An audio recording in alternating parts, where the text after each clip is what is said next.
नमस्कार दोस्तों, आज हम जानेंगे कि रक्षाबंधन क्यों मनाया जाता है। रक्षाबंधन बहन द्वारा भाई के राखी बांधना रक्षाबंधन कहलाता है। आखिर ये कैसे शुरू हुआ, इसके बारे में जानते हैं। ये शुरू हुआ भगवान विष्णु से। एक बार क्या हुआ कि राजा बलि जो थे उन्होंने 110 यज्ञ पूरे कर लिए थे। 110 यज्ञ पूरे करने के बाद देवताओं को डर सताने लगा, कहीं स्वर्ग लोक पर भी ये राजा बलि अपना अधिकार न कर ले। तो सभी देवताएं भगवान विष्णु के पास पहुंचे। भगवान विष्णु के पास पहुंचने के बाद उन्होंने कहा कि ये 110 यज्ञ पूरा कर लिए कि ये स्वर्ग लोक पर ही अपना अधिकार न जमा ले। तब भगवान विष्णु ने वामन अवतार लिया, ब्राह्मण के रूप में उन राजा बलि के पास गए। राजा बलि से उन्होंने 3 पाँव जमीन मांगी। तब राजा बलि दानी पुरुष थे, उन्होंने कहा कि 3 पाँव जमीन नाप लो और ले लो तुम्हारे हिसाब से।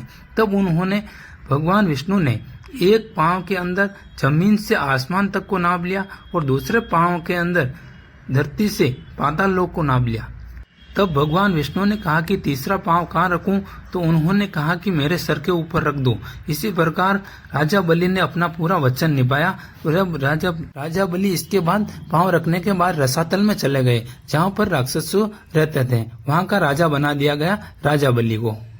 तब राजा बलि ने भगवान विष्णु से वचन मांगा। तब भगवान विष्णु ने कहा कि वचन मांगो। तो उन्होंने तब राजा बलि ने वचन मांगा कि मैं तुमको यहाँ का रक्षक चौकीदार बनाना चाहता हूँ, तुम यहीं पर रहो और यहाँ की रक्षा करो। तब भगवान विष्णु दिए अपने वचन के अनुसार भगवान विष्णु को वहीं रुकना पड़ा। तब इस बात से परेशान होकर लक्ष्मी माता को पता चला बहुत दिन हो गए तब कि भगवान विष्णु नहीं आए। तब लक्ष्मी माता के पास नारद जी उनके पास गए थे। लक्ष्मी माँ जब नारद जी के पास गई तो उन्होंने कि बहुत दिन हो गए कि भगवान विष्णु नहीं आए। तो उन्होंने कहा कि राजा बलि ने उनको रक्षक बना दिया गया। तो राजा बलि ने रक्षक बना दिया गया, तो इसका क्या उपाय है इनके यहाँ पर वापस यहाँ पर विष्णु भगवान को लाने का। तो उन्होंने बताया कि सिर्फ एक ही रास्ता है, तुम राजा बलि को बहन राखी बांध कर उसको अपना भाई बना लो और भाई बनाने के बाद वो जो बोलेगा कुछ चीज मांगने का, तुम उसके बदले अपने पति को मांग लेना।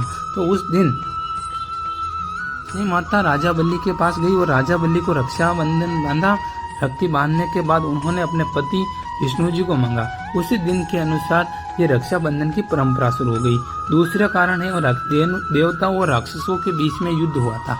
उस वक्त इंद्र अपने गुरु बृहस्पति के पास पहुंचे।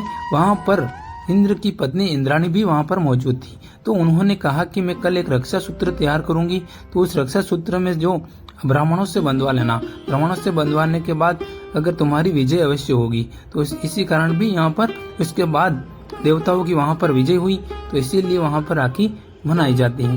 तीसरा कारण है कि भगवान श्री कृष्ण जो कि महाभारत पर आधारित है।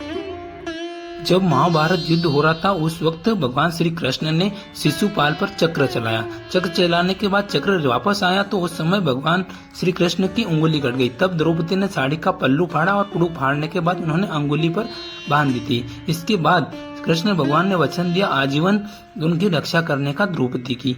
तब जिस समय द्रौपदी का चीरहरण हो रहा था, जब साड़ी खींची जा रही थी, उस समय भगवान श्री कृष्ण ने कृपा करी और उन्होंने अपनी बहन द्रौपदी की रक्षा करी। उन्होंने अपने बहन द्रौपदी को माना और उसी दिन से राखी मनाई जाती है। इन्हीं 3 कारणों से आज भी रक्षाबंधन मनाया जाता है। वीडियो पसंद आए तो वीडियो को लाइक और चैनल को सब्सक्राइब करें।